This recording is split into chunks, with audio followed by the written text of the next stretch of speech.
Hello बच्चों, let's see the question.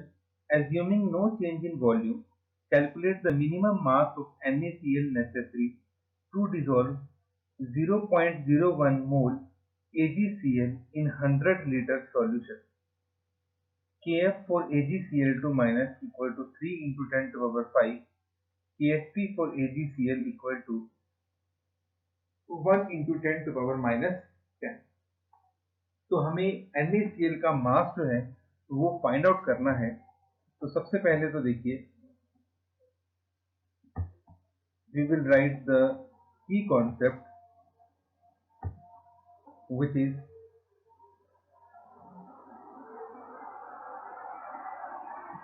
law of chemical equilibrium। इस law को use करके हम इस क्वेश्चन को सॉल्व करेंगे। सबसे पहले let x mole of NaCl is required in 1 liter of solution। ठीक, हम ये मान के चलते हैं कि 1 लीटर सोल्यूशन में x मोल ऑफ NaCl हमें रिक्वायर्ड होंगे, ठीक है, डिसॉल्व करने के लिए। अब जो डाटा हमें दे रखा है उसके अकॉर्डिंग हमारे पास दो इक्वेशन बनेगी। सबसे पहली तो जो AgCl सॉलिड है उसका डिसोसिएशन किस तरह से होगा, Ag प्लस Cl माइनस, ये हमारे पास एक्वस आ जाएंगे दोनों। इस रिएक्शन के लिए हमें Ksp दे रखा है, solubility that is 1 into 10 to power minus 10। दूसरी तरफ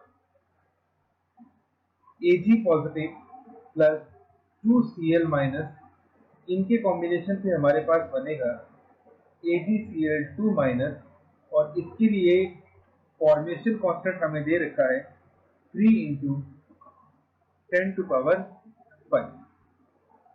तो ये वैल्यूज हमें दे रखी हैं। अगर हम इन दोनों इक्वेशंस को ऐड करते हैं तो इन दोनों इक्वेशंस को ऐड करके देखो हमारे पास जो बनेगा that is AgCl plus Cl minus gives AgCl2 minus, और इस रिएक्शन के लिए जो हमारे पास K आएगा that is equal to Ksp into Kf। Ksp हमारे पास है 10 to power minus 10 और Kf हमारे पास है 3 into 10 to power 5। तो K हमारे पास आ जाएगा 3 into 10 to power 5 माइनस 5 आ जाएगा ये हमारे पास, ठीक है। अब हमने ये ले रखा है कि NaCl के मोल हमने कितने ले रखे थे, x मोल। अब AgCl जो है उसके हमारे पास कितने मोल्स हैं, तो यहाँ पे हमें NaCl के मोल्स हमें इसमें कितने दे रखे थे, जैसे इसमें दे रखा है हमें कि 0.01 मोल, तो ये कितना हो गया 10 to power minus 2, लेकिन ये तो हमारे हो गए 1 लीटर के हिसाब से, तो 100 लीटर के हिसाब से हमारे पास हो गए ये। इसके मोल्स तो हमारे पास कितने हो जाएंगे 10 की पावर माइनस 4, ठीक है। इसमें से 10 की पावर माइनस 4 कम हो जाएंगे और ये भी हमारे पास कितने बनेंगे 10 की पावर माइनस 4 के इक्वल बनेंगे, ठीक।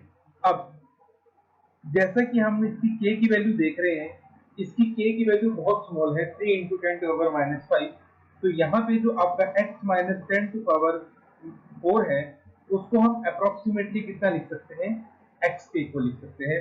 तो Cl माइनस की जो कंसंट्रेशन हमारे पास है वो x के इक्वल है।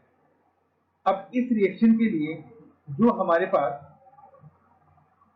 इक्विलिब्रियम कांस्टेंट K है उसको हम किस तरह से लिखेंगे, that is equal to concentration of AgCl2 minus divided by concentration of Cl minus, ये हमारे पास आ जाएगी। AgCl2 minus की वैल्यू हमारे पास कितनी है 10 to power minus 4, और Cl minus की कंसंट्रेशन कितनी आ गई x।